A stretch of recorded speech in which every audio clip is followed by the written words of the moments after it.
I'm Julianna. Welcome back to my channel.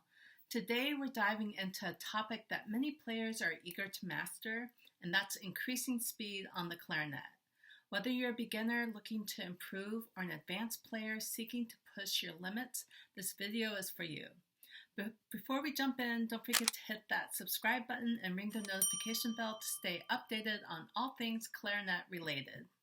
I've created a guide with all of my notes and tips to this video, and I'll leave a link to that in the pinned comment at the top of this video and in the description box. Here are the video chapters so you can jump around to the parts of the video that interest you the most. Now let's get started. Section 1 is to establish a solid foundation. Before we dive into speed, ensure that you have a solid foundation in the fundamentals of clarinet playing. Work on your embouchure, breath support, and finger technique. A strong foundation will provide the stability necessary for playing fast passages accurately.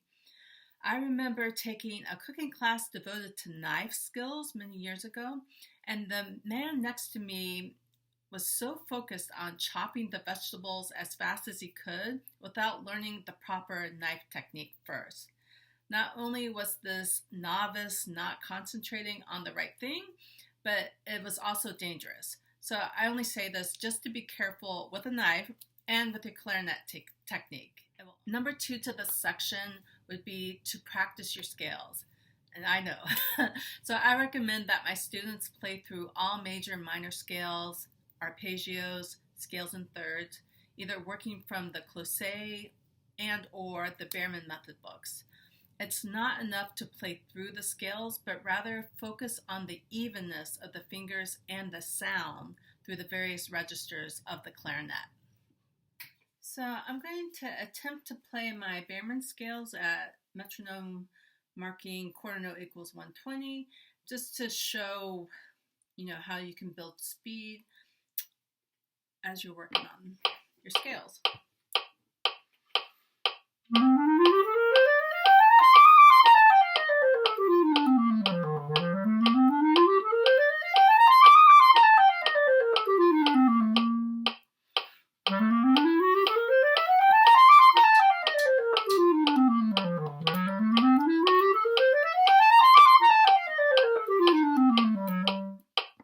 So that whole time, I'm not only focusing on what my fingers are doing, but also my tone quality. So if it's changing as I cross into different registers, that's something you'll want to address as you're practicing. Next, I'm going to demonstrate my major and minor arpeggios. I have my metronome set at quarter note equals 120. And I'm going to play through it and then maybe give my thoughts afterwards. Let me this a little bit.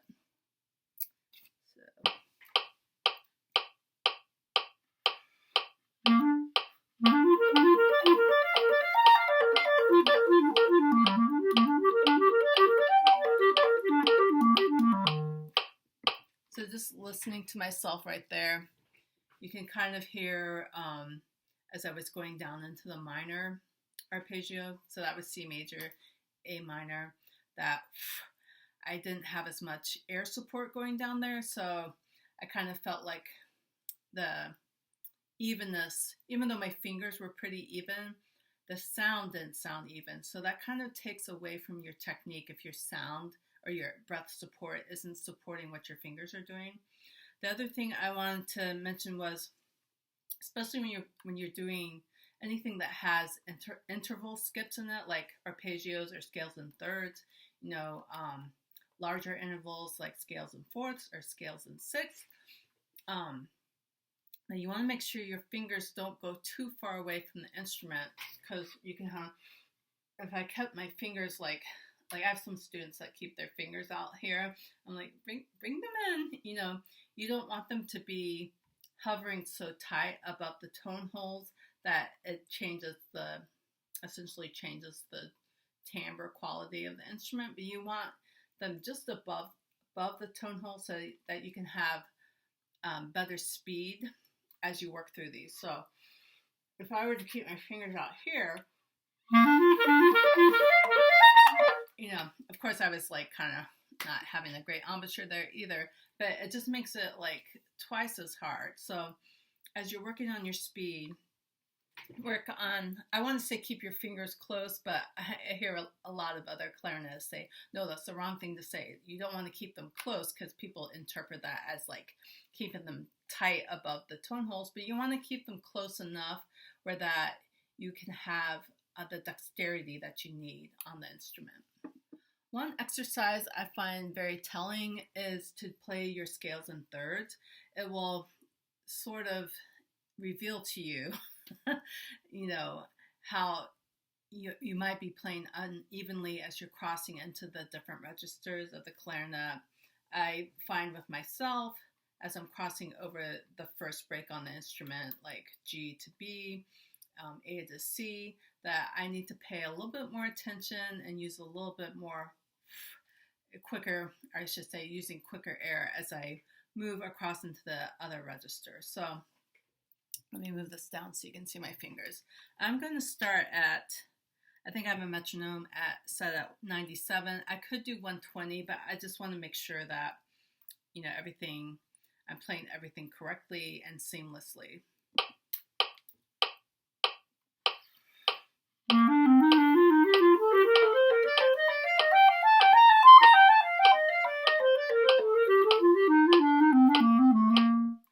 I don't know if you could hear it, but I could definitely feel the resistance or the lack of resistance coming down as I change registers.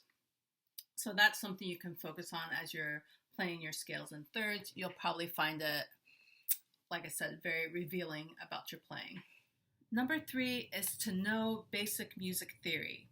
So you may have heard this before, but music is just different patterns of all the major and minor scales and arpeggios and different variations. That's why there's typically a huge emphasis put on learning and memorizing all of your major and minor scales and arpeggios, dominant 7 chords, diminished 7, scales in thirds, and so on in your lessons. It's not just to torture you, but also to make sight reading and learning music easier. So the faster you can recognize what you're playing, the quicker you can start working on increasing your speed. And number 4 is to use a metronome. So using a metronome, or as I like to call it, the truth teller, is an essential tool in developing faster technique. A metronome is an invaluable tool for developing speed. Set it at a comfortable tempo and practice your passage until you can play it flawlessly. Gradually increase the metronome speed, challenging yourself to maintain accuracy and control. The gradual progression will help build muscle memory and coordination. If you still need help to hear if you're playing like a certain passage correctly, during your practice sessions, try recording yourself playing with the metronome and going back to listen to the take. You can learn a lot about your playing just by doing this regularly. My next tip is subdivision is your friend. So sometimes it's not that you aren't playing fast, but that you suffer from sloppy subdivision. Subdivision plays a vital role in establishing precision, making rhythmic stability, navigating complex patterns, and fostering expressive and coordinated performances. As one of my former teachers would always tell me, people can hear whether you are subdividing or not. They may not be able to verbalize it, but they can hear that something is off. So practice verbalizing the subdivision for a specific passage, and then tapping out the subdivision, and finally playing the passage on the clarinet. So you could be thinking 1E and a 2E and a 3E and a 4E and a if you were subdividing 16th notes. Another thing you can do to sort of mix it up could be like, I love clarinet, it is so fun, it is so fun, it is so fun, it is so fun, if you're doing 16th notes. That way you're sort of turning the phrase so that you're leading into the next set of 16th notes instead of thinking. Some people can become robotic when they're like 1E and a 2E and a 3E and a bit. Clarinet is fun, it is so fun, it is so fun, it is so fun. If you can change it like that, you're moving across the phrase if you want to think of it that way. If you want to tap it out, Take some coordination. That was pretty bad. 1E and a 2E and a 3E and a 4E and a. So you could do that and then transfer the clarinet. So on and so forth. You get the idea. Now we are moving on to section 2, which is fingering techniques and exercises. So with finger exercises, as my old teacher Ted Owen used to say, the more patterns you know, the easier music will become. So here are a few books that you could use to start building your knowledge bank of finger exercises. Of course, the Clauset method and the Baermann method for clarinet, they're both must-haves for all clarinetists, in my opinion. It has a ton of finger exercises. I also like the Jean-Jean Vadi-Mak'em for clarinet. If you've ever taken piano lessons, chances are you've played through the Hanon exercises. You'll like this Hanon piano exercises transcribed for clarinet. It's called Hand in Hand with Hanon by Buddy DeFranco. I believe it's out of print as of this video, but you can find it at libraries across the United States through WorldCat. So a lot of universities will exchange using this program. So you can check that out with your local libraries if you're interested in that book. And if you feel like you've exhausted the clarinet repertoire, you can always move over into the flute world of exercise books. I have the Trevor Y book 2 on technique, which runs through many finger exercises. The flute doesn't go as low as the clarinet, but you can always transpose those exercises down an octave where applicable. Here's Clauset's celebrated method for clarinet. I think most people know about this, but this is an excellent resource. It has a lot of scale patterns, different finger patterns, challenging different hands. So you can be challenging your left hand and then your right hand.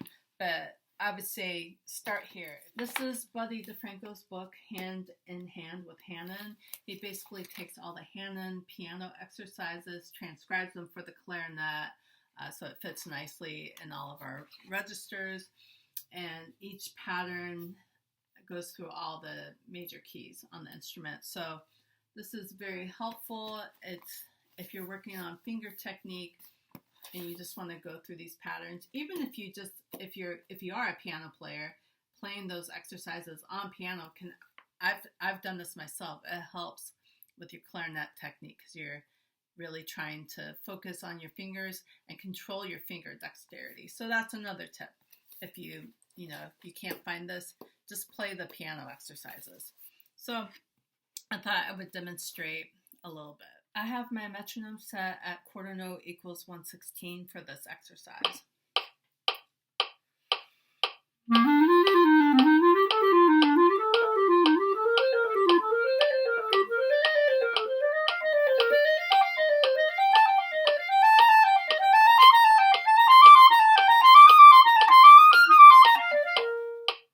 So I can hear a little bit of unevenness in my tone quality, especially around the throat tones.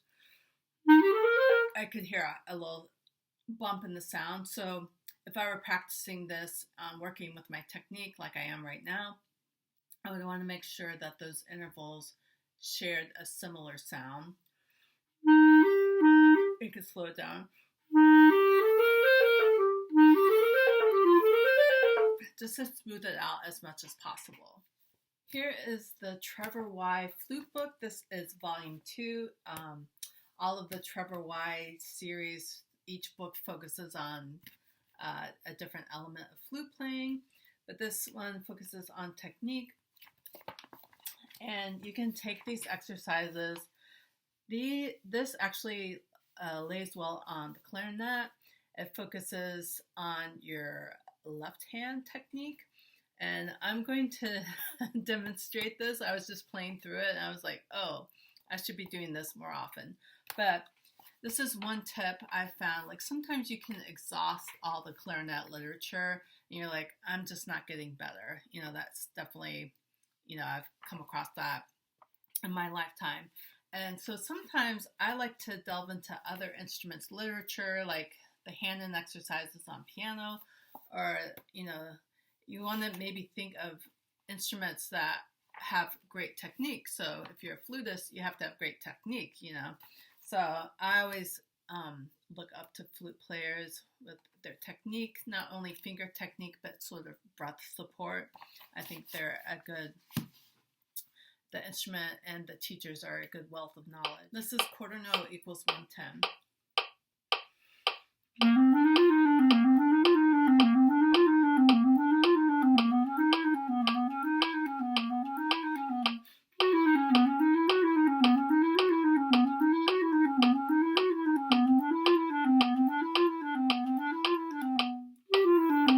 So number 7 is balance points. So holding the instrument up and your hand position. It's important to mention that how you hold up the clarinet and your hand position can make it easier or more challenging to master speed on the clarinet. So our balance points on the clarinet are our right thumb and our embouchure right here. So if we're not holding the instrument up with our thumb, it can cause the hand position to go out of alignment. So if I'm not holding up like this, you know, some people like to hold it like this, and this is a no-no. I always take a marker in lessons and draw a little line there like, nope, that can't touch this key down here. So you'll see that with a lot of beginners is they'll hold up the instrument like this. So to have good hand position, if you don't have good hand position, it can slow down your technique or cause unevenness in the finger technique. If the clarinet is too heavy, in many cases, some people find this too heavy to hold up with their thumb, you can use a neck strap to sort of lighten or, you know, exchange the load of the instrument with how heavy it is. My next point is to isolate or break down challenging passages. So being able to identify specific passages in the music that are challenging for you and isolating these sections and practicing them separately. Break them into smaller fragments, focusing on the technical aspects needing improvement. Once you feel confident with each fragment, gradually piece them back together. I have a video and a PDF of learning difficult music fast, no groupings and rhythmic patterns. You can also try isolating a phrase and then playing the passage backwards. So I'll leave a link to that video in the description box if you want to check that out. The next point I want to talk about is something I call target practice. So the idea is if you're having trouble with a passage of music or you're just not as consistent when you come to that exact phrase in the spot of music, consider incorporating what I call target practice. So this is where you take a passage and attempt to play it 10 times in a row with no mistakes. The only caveat is that if you make a mistake, you'll have to return to the first time out of 10 and work your way back up. So this may sound like something that's easy, but trust me, it really builds consistency. It may take some time initially, but in my experience, it cements the musical passage in your muscle memory, and you're training your brain to make a connection that a specific passage is not an issue for you anymore once you've mastered it. My speed to dotted quarter note equals 76. And I'm also going to show you another little trick as I play this. So in this phrase, whenever I go from B flat to C sharp, there's some sort of mental block there for me. So what I'm going to do before I play my target practice is I'm going to play everything up until that C sharp. I'm going to just play C sharp steady after I hit it. So.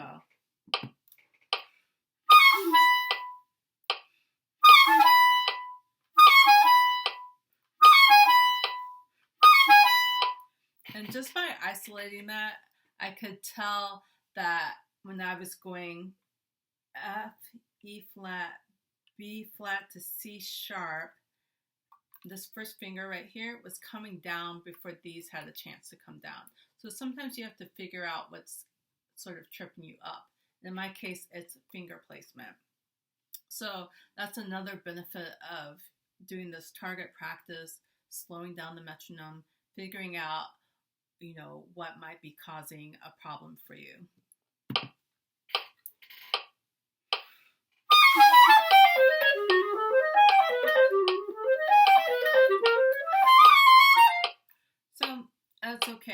to go on to play time 2, so on and so forth. And it might take me, I don't know, 10-15 minutes to play that phrase to where I get it 10 times in a row, no flaws. It might take me a half hour. It's okay. This is why we practice. And here we come to section 3 of this video, which is building consistency. So my next point is to practice regularly. That goes without saying, but consistent practice is critical to developing speed on the clarinet. So dedicate focused practice sessions to improve your finger dexterity and overall technique. Start slowly and gradually increase the tempo as you become more comfortable with the passages. My next tip would be to memorize. So if I'm having trouble with a passage in music, I will spend some time and commit to memorizing that phrase. So memorizing doesn't come naturally to me, but I'll spend time analyzing what key I'm in, what scale or arpeggio I'm playing, and how that fits into the piece's overall structure. So can I hear or sing back the phrase to myself, or can I visualize a particular measure note for note? You might have to analyze what type of learner you are. So visual, auditory, tactile, or kinesthetic. I know for sure I learned by doing, so I think that's considered kinesthetic. I'll leave a link to a test you can take to find out what kind of learner you are. It might help you in how to memorize music. And my last tip would be to practice transitions. So sometimes in music you can work on isolating a specific passage and get it to the point where it's ready to go for a lesson or a performance, only to crash and burn when it comes time to play in front of somebody else. So that's why I find it helpful to work on the passage and the transitional material surrounding that difficult passage. So knowing how you enter and exit a difficult passage is also very important. Sometimes when you're focused in on one difficult pattern, your brain is so hyper-focused on that one thing that when you are entering it or coming out of it, your brain sort of loses focus, and then you can start to make dumb mistakes. So I always encourage my students and myself to practice the transitional material on either side of any sort of difficult passage you're playing through. So there you have it, a comprehensive guide to increasing speed on the clarinet. Remember, progress takes time and consistent practice.